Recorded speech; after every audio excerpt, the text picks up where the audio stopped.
You're going into your fourth year, right? Yes, we will be in 2022. January in our fourth official year of Miracle. Yeah. So, I mean, we've talked about it before, how it was kind of just like a leap of faith. Like, okay, here I go on my own. Like, Listen, I mean, leap of faith from the standpoint of I handle stress very well. Yeah. And I handle change very well typically, right? And whatever, like I feel like when things are hard, I typically can compose myself really well and work through those things. Yeah. But the whole idea that my whole name that I built for myself was through this company that I created. Yeah. It was the first official time where I was faced with this dilemma of, are people really coming for me or are they coming for this company? Yeah. Right? And that's why it was so scary to me leaving initially, is because that was the first time that I was really needing to test that.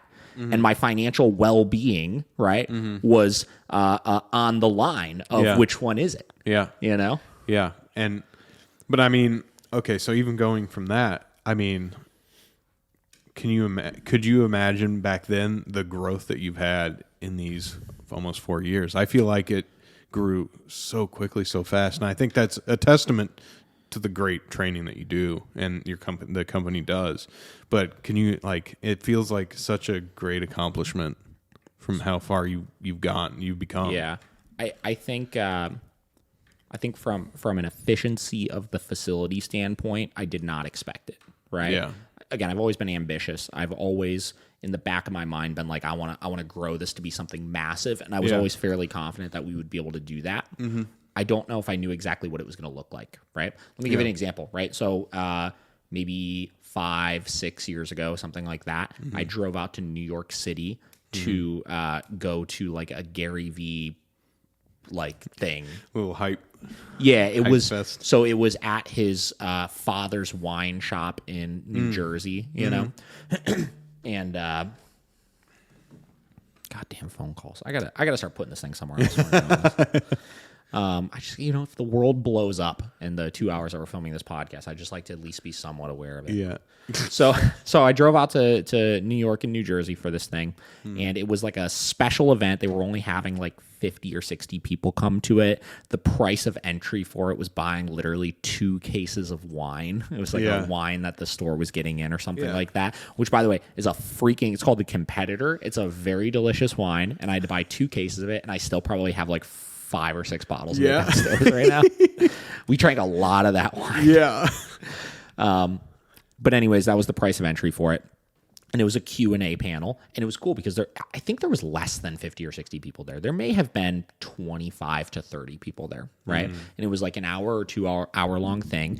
Yeah. And I remember Gary comes out, and it's just this small little space we're in. He comes out, right? He's right there. And he's just like, all right, guys. He's like, obviously everybody that's here right now knows me. They know what I do. They know what I talk about. They know what I preach, right? He's like, so this isn't going to be a fucking keynote. This isn't going to be me sitting up here just talking about all these concepts and why you should use social media and why you should build a personal brand and this and that. He's like, we're going to get into shit that's actually going to help you guys. This is going to be 100% Q&A today, and every single one of you is going to get to ask me a question right now.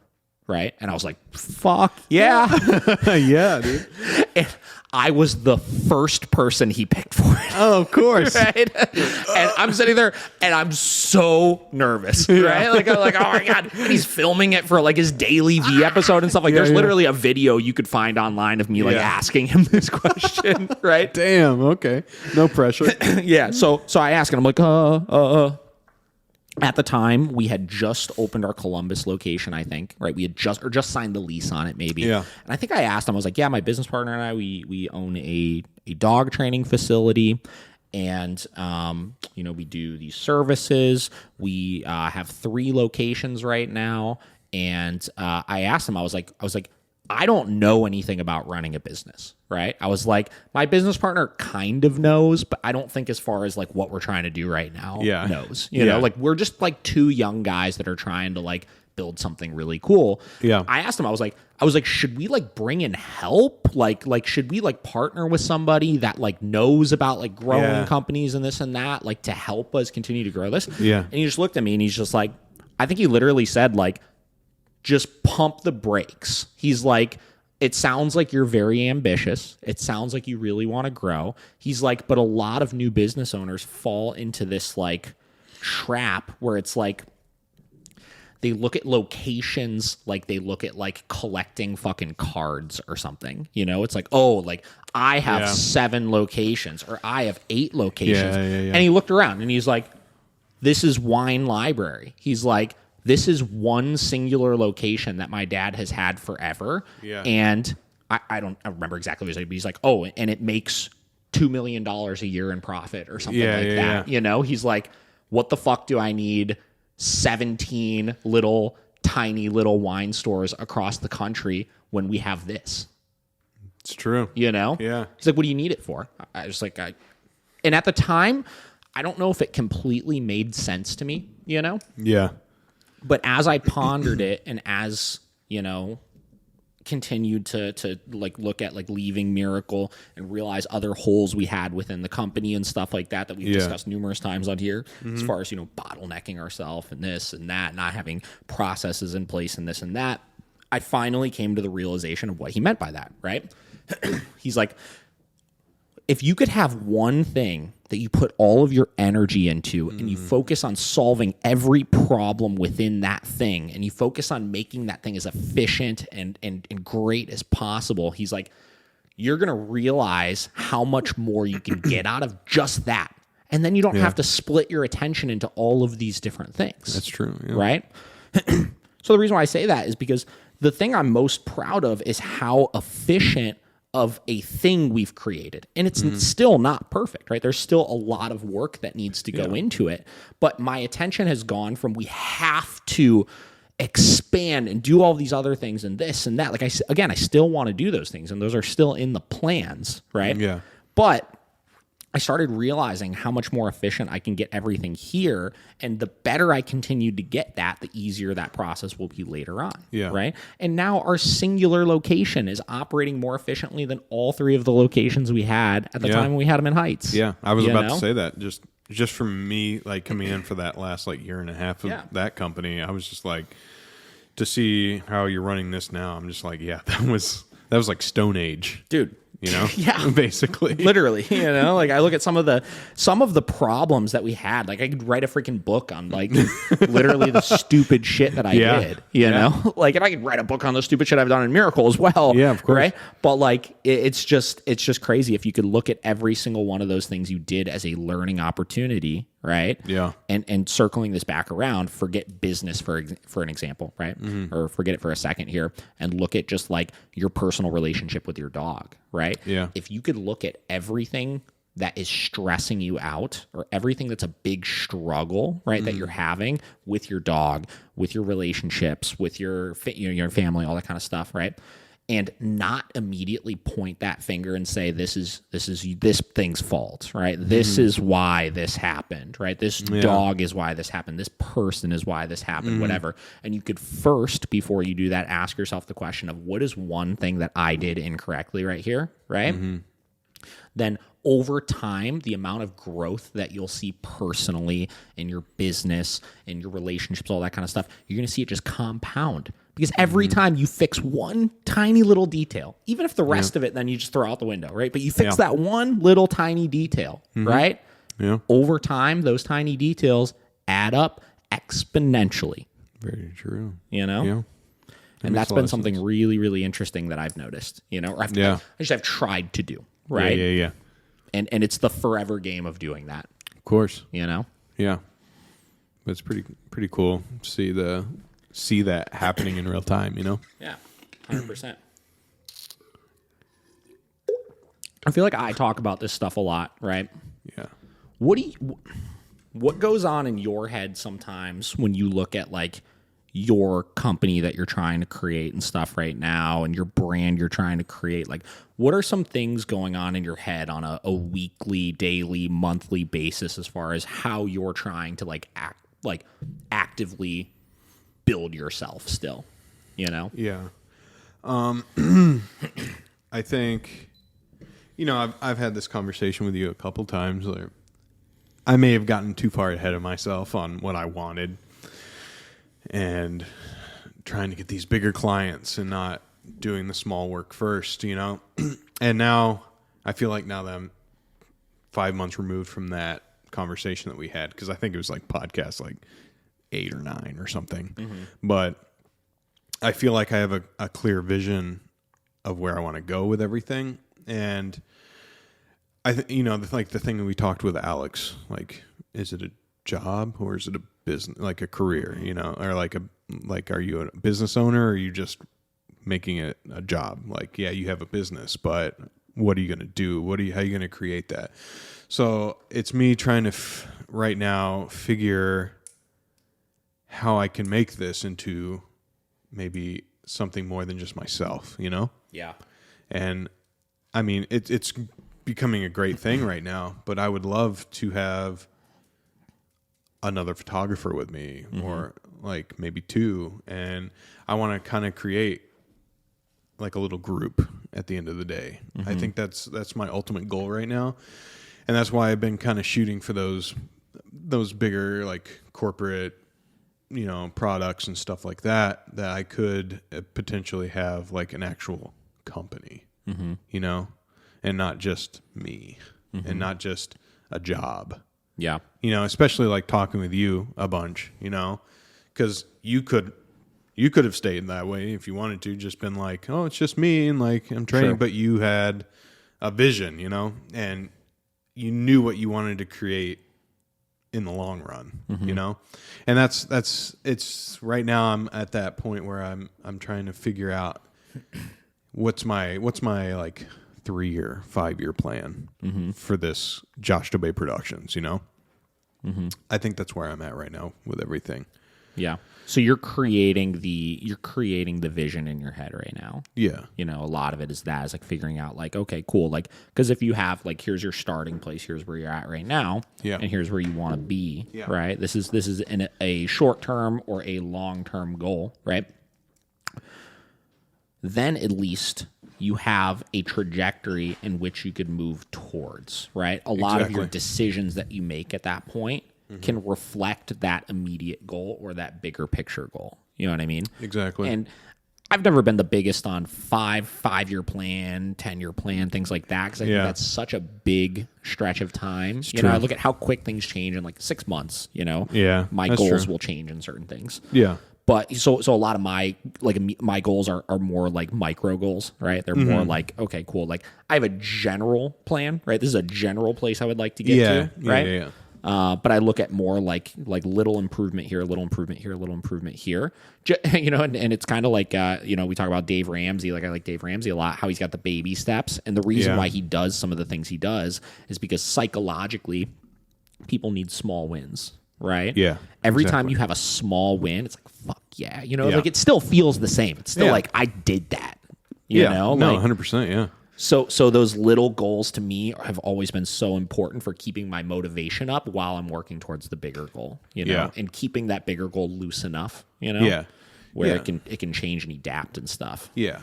Yeah. No, I mean, I've had those similar goals. Like, I mean, I told you I wanted to work with bigger brands. I did that now, you know, I mean, it's just salt, but still it's like really fucking cool. Just the salt? Yeah. Josh, it's salt is in everything. Yeah, it is. Literally. Diamond it's in culture. you. There's salt in you. Yeah, there is salt in me. I guess it's not like a glamorous watch company, you know, but it ain't Rolex. Yeah, it ain't Rolex yet, but it was like a cool milestone, you know. It was like, okay, I'm a year into this, and now I'm finally getting these clients that I've been begging for, basically, in my mind, you know, and they loved everything. They want to be like a normal client for me. Sure. And I guess that's what I would love to see 6 months from now is, can I get enough of those where I can hire someone to help me with, you know, and so it's building that client list and everything, but I don't want to be doing it 80 hours a week myself, you know? Sure. And it's like, I would like to build upon something. So I think that's my ultimate thing right now is like in the next year, that's what I would like to see for myself. Yeah. I don't know if that really answered the question. I think it does. Of what you were asking, but You know, it's another thing that this is what I like so much is I like learning from. Yeah, I feel like I'm constantly like through conversations that I'm having with people and stuff. I'm constantly rechanging the way that I look at certain things, and one of them is growing a team, right? And like different ways that you can go about doing that, right? Exactly. Because originally, when we started Heights, right? Like it was 3 of us to start, I think, three or 4 of us, right? yeah, And you know, we all had kind of our specific jobs that we were doing and stuff. And what happened was we got really busy, and then we're like, well, we need help, right? So we hired somebody, right, for having more help, right? And they just kind of helped. yeah, You know what I mean? Like they and I what I kind of mean by that is they just kind of like filled in and helped and like, okay, cool, we need you to do this, we need you to do this, we need you to do this, we need you to do this, right? And we kept doing that to the point where we developed a team, right? But all of those members that we had, all those team members, they were still just like help, right? Yeah. It was still like they were just helping myself or Jake, right?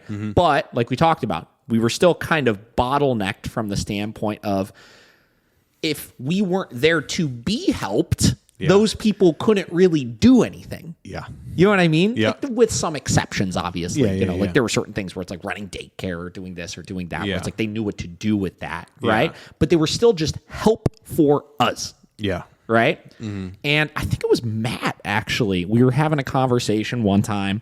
And, you know, Matt, he's one of our one-on-one trainers right now. Super fucking smart guy, right? Like very, very, he's very business-minded with things. He's got a really great head on his shoulders because he's worked in a lot of different types of industries and seen how things operate. And he's very detail-oriented and stuff, right? We were having a conversation one time, and he was, he worded something we were already kind of trying to do in just like a really good way where he's talking about, he's like, basically, I want to do this one-on-one position and I want to help you grow this to something that's really, really big, right? And it's exploding, you know, so that you could bring somebody else in. And instead of having them help, you could create another one of that job for them, right? And then that will free you up time, right? Instead of doing one-on-ones, you could then, this was the key with it, right? He's like, you could then create the next job, right? So basically what he meant is when all of the things you're currently doing, if you could take those things and you could look at them as like, this is a individual job that somebody can do, right? This is not just help, right? This is not helping somebody do this. This is a job. We need somebody to do this job, right? Yep. And then these things I'm doing, this is a job. We create that job. This is your job. Yeah. Right. Then I can go and I could look at the company and I could be like, I could zoom back. This is the company. This table's the company. I'm away from it. I'm detached and looking at it. Right. And I could be like, okay, cool. What's the next job that I can create that once I've created it, I could have somebody else do? yeah, Right. okay. Yeah. And then I have somebody do that. And then you zoom back even more. Yeah. Right. And then it's like, okay, cool. What new job do I need to create then to grow the company Yeah. that I could then take that job and give to somebody else so that I could, and you keep going that way. Yeah. And that's how you continue to make something more efficient. Right. And that's how you such a continue. Isn't it? It's like, it's such a good way to think. and about again, it. I don't remember exactly how it was worded and stuff like that. Yeah. And I'm giving it much more detail than what he had kind of said. But it really sparked that thought of looking at things that way. Yeah. Looking at things of like, what job can I create that I could then pass on to somebody else? Yeah. Right. That way you don't fall into that trap of like we were talking about. Still getting bottlenecked with things, Yeah. right? So in your case, right, like you right now should be looking at, and I say, this is the way I would look at it, right? Yeah. You should be looking at what job am I doing right now that this could then be given to somebody else, so then I could figure out what I want to do from there, right? So like, Yeah. I'm losing my breath because I'm getting excited right now. So the actual doing of the photography, the taking the photos of the products and editing them and giving them to the client, right? Yep. That's one job right there. Yeah. Right? So then zooming back, what job do you now need to create to continue growing the company? well, maybe the actual seeking out of the clients and the groundwork and the this and the that to continue then building that, right? Yeah. It's like, okay, cool. Then you have that. So you have your marketing and client communications a job, right? You have your actual execution job there, right? It's like, okay, cool. Then what do I need? Well, maybe we need somebody to handle, now that we have 2 employees, getting the books in order and making the finances in order and payroll and all those types of things. You'd probably be sitting there doing that, and you're like, okay, cool. This is how this job needs to be done. Now we can pass that on to somebody else. And Yeah. then, Yeah, and I think one thing people always worry about, they're like, oh no, that's another person I have to pay and blah blah blah. But it's like, you can be so much more productive now that you have that person in place. You'll make more money. Yeah. You're going to make more revenue because now, like right now, I'm doing every single thing. So I don't have the time to dedicate to maybe getting another client or anything like that. Where I would have more time if I did that. And I think that's why that's such a good analogy. Because plugging in to one thing that you don't have to do, and you don't have to worry about it because you're not just getting help, you're getting a person. Because that's the problem. If you just look at it from the standpoint of we're just going to hire another photographer and they're just going to help with the overflow of it, it's like you're still doing the same thing that you were doing before. It's like you're just doing less of it. You're not freed up at that point to do something else. Yeah, it's very true. So, and that's that was a good way to just put everything in perspective. Dang, Matt. Yeah. I'm gonna take a little bit of credit for that. Yeah, no. I don't think he was as. Yeah, you elaborated, but he planted the seed. All right, he planted the seed in my brain of that. Yeah. Yeah, that's a really cool idea. But it's yeah. I mean, that's the ultimate goal right now. Yeah. As the business owner, it's like, and this was a conversation I had with Sean then, right? Like, and this is where let's zoom back for a minute here. Surround yourself with good people. You know what I mean? Like, this is a conversation we were kind of just having before we started filming. It's like, you surround yourself with good people that are intelligent, right? Yeah. They're curious, right? They ask good questions. You can create good conversation that challenges you a little bit and stuff like that. Yeah, exactly. This is how you grow. Like so many of my, like my conversations I've had with different friends, or like I said, employees, right? Like all of my employees have taught me so many different things. Yeah. Right? Like, because they are all very fucking smart. Yeah. Right? That's why they were, you know what I mean? Like, that's why we hire them, Yeah. And if you surround yourself with good people, you could start to really look at this stuff this way, right? You really become a product of your environment. 100%. What was I going to say? I was going to say something. Oh, yeah. Conversation I was having with Sean, he was saying, we want to hit, he wants to hit a point where he's like, where you could work on the business, not in the business, and the more you can zoom back, again, detach and look at the business, you could start to see how you then can create those jobs, but until you hit that point where you can do that, you're kind of stuck in it, which is where you fall into the trap of feeling like, I just need help. I just need help. And you're not looking at it as logically at that point. Yeah, that's true.